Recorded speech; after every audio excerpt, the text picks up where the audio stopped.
journaliste à l'agence QMI. Ça porte tout à fait la signature du crime organisé. Les faits divers avec Maxime Delan. Maxime, bonjour. Salut, Benoît. Bon, disparition mystérieuse d'un jeune de 19 ans. Ouais, le mystère qui continue de s'épaissir dans le dossier de la disparition de Jesse Duchesneau. C'est un jeune de 19 ans originaire de Passepébiac, en Gaspésie. Lui, la fin de semaine dernière, il descend voir des chums à Rimouski. Les gars de Rimouski descendent à Québec pour... Regarde, t'as 19 ans, tu peux faire le party un peu pendant la fin de semaine. Ça boit, ça consomme, et tout ça est correct. Sauf que le problème, c'est que vers 1h30 du matin, Jesse et ses chums, ils changent de bar, ils s'en vont dans un autre bar, et 2h32 du matin, c'est les derniers relevés bancaires sur la carte de crédit de Jesse Duchesneau sont répertoriés. La suite est vraiment nébuleuse parce que il n'est plus jamais revu, sauf sur des caméras de surveillance qu'il filme durant la nuit. Jusqu'à 4h40 du matin, là, il y a 2 caméras de surveillance qui l'ont filmé. Il y a des témoins qui ont raconté que Jesse Duchesneau, à un moment donné, pendant la soirée, avait des comportements vraiment bizarres. Il ne le reconnaissait pas. Et là, il se demande, est-ce qu'il aurait été drogué à son insu? C'est une possibilité. Sauf que là, ça fait plusieurs jours que les recherches se poursuivent à Québec. Et dans les dernières heures, il y a le téléphone cellulaire de Jesse Duchesneau, un premier élément concret qui est relié à Jesse Duchesneau, qui est retrouvé dans un stationnement souterrain, dans le même secteur où se trouvait le bar. Et là, le mystère demeure entier. On ne sait pas il est où. Et il y a la famille du jeune Duchesneau qui se dit, regarde, on n'est pas cave non plus. Ouais. Une semaine dans une ville qu'il ne connaît pas, au froid, sans nouvelles, sans transactions bancaires. Ils s'attendent à ce que le pire leur soit annoncé éventuellement, mais ce qu'ils veulent, c'est vraiment de retrouver le jeune homme. Bien triste comme histoire. Puis il n'y a rien à ajouter. On non, ne sait pas. On sait rien. Moi, j'avais couvert une histoire très, très, très similaire il y a quelques années à Montréal.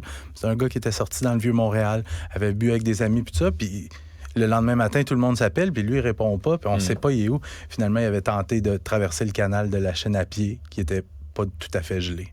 Il avait passé à travers. Mauvaise idée. Hein? Ouais. Démission réclamée pour qui? Pour un chargé de cours de l'Université de Montréal. Je voulais te faire réagir un petit peu. Je commence à te connaître un peu. Si les gens n'ont pas lu cette histoire-là de mon collègue au journal Olivier Fauché, je les invite à le faire. Ça concerne ce doctorant de l'Université de Montréal et chargé de cours à cette même université. Il s'appelle Yanis Arabe.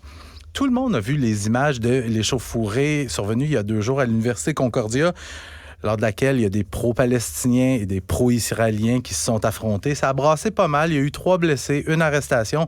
Mais là, hier, il y a des nouvelles images qui ont fait surface dans lesquelles on voit un homme qui hurle. Il a l'air complètement, quasiment possédé. Les yeux exorbités. Oui. Là. Il est exalté. Là, il détient la vérité. La vérité, oui. Il hurle après une femme juive. Il la traite de charmouta, qui veut dire pute en arabe. Évidemment. Et il lui crie de retourner en Pologne. Bon... J'ai vu les images, là. La clip n'est pas très longue. Ça vole pas haut. Ça vole pas haut. Non, mais c'est très violent. Puis ce gars-là, il enseigne aux jeunes à l'Université de Montréal. À l'Université de Montréal. Et là, il a fait le trajet jusqu'à l'Université Concordia pour participer à ça. Avec du monde. Et mon collègue a poussé les recherches un peu plus loin. Il a scruté le compte Facebook de ce professeur-là. Au lendemain de l'attaque surprise du Hamas le 7 octobre, M. Arabe a semblé se réjouir de ce qui s'était passé avec une photo des terroristes en parapente motorisée. Puis, il y a un cœur, un petit émoticône de cœur. Est-ce que quelqu'un peut rappeler à M. Arabe qu'il y a des bébés qui ont été cuits vivants cette journée-là? Des petits poutres de 3, 4, 5 ans qui sont fait tirer d'un jambe alors qu'ils essayaient de s'enfuir. Une femme enceinte qui a été éventrée et qu'on a tué son fœtus devant elle. On peut-tu y dire?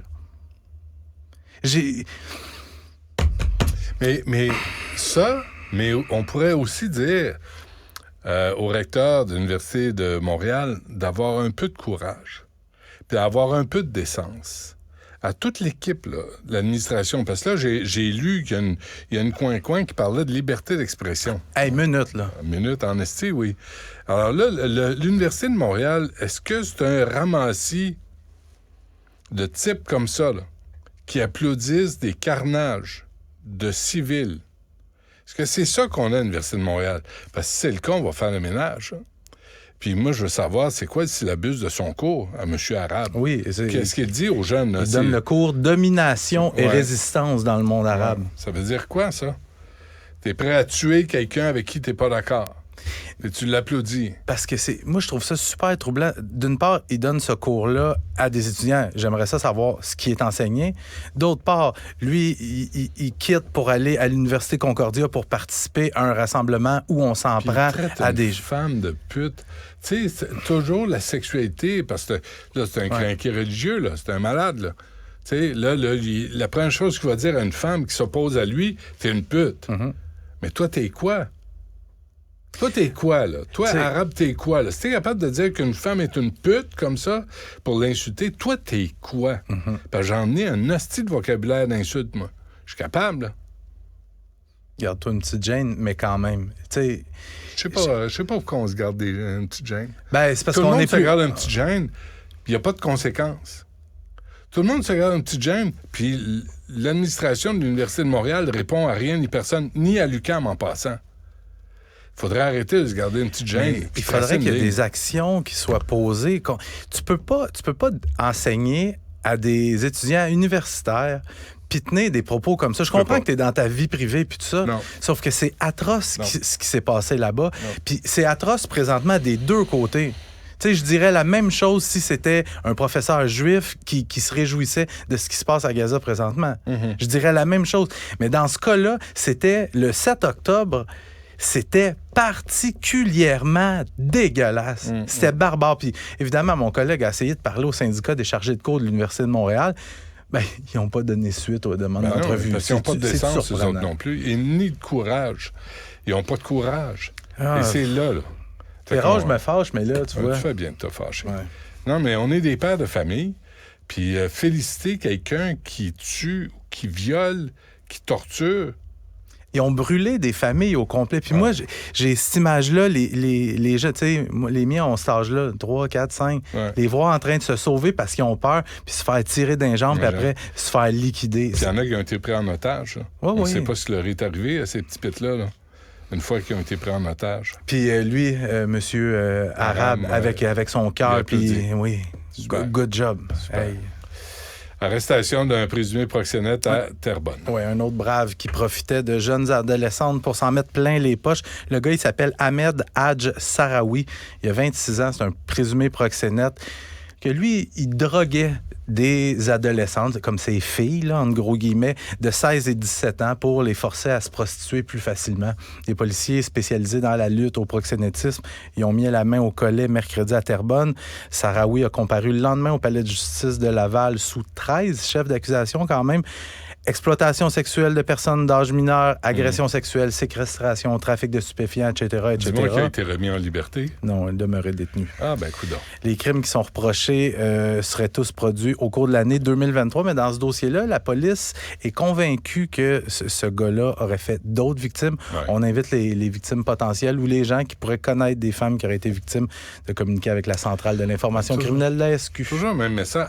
Ahmed, là, si t'aimes ça, la prostitution, fais-le. Oui, c'est ça. Vas-y, tu sais des graines, toi. Vas-y te faire violer. C'est bien plus facile d'utiliser des petits ados vulnérables et s'en mettre plein les poches. Exactement. Le gros luxe avec des filles de 16-17. Sans travailler. Hein? Le but premier, c'est de jamais travailler pour gagner ton argent. Ah, mais il travaille fort, il est conduit. Il est drogue. Il prend un rendez-vous, il va chercher la drogue. De temps en temps, une claque à gueule. Il faut quand même faire l'effort de se débaucher de... On va prendre un grand respect et on va se souhaiter bon week-end. Hey, faisons ça. Salut, Benoît. Salut.